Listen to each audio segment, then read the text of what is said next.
და ამ დროს საერთოდ სოფლიდან არ არის გასული. ქალი, ბავშვი ყველა იქ არის. და ეს იყო ძალიან ძიმე მომენტი. ძალიან ძიმე.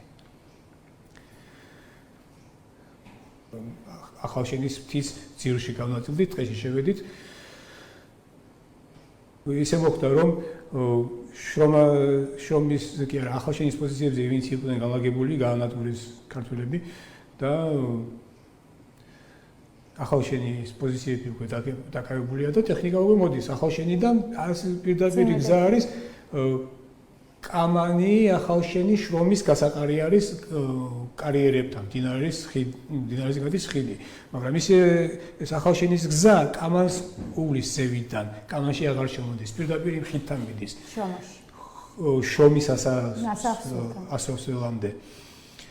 და უკვე ხიდამდე ჩამოვიდა ტექნიკა. ეს იყო ჩეჩნების ბატალიონი 400 კაციანი. ეს ციფრები ზუსტია. артиллериამ ძალიან მაგრად იმუშავა ჩვენმა артиллериამ.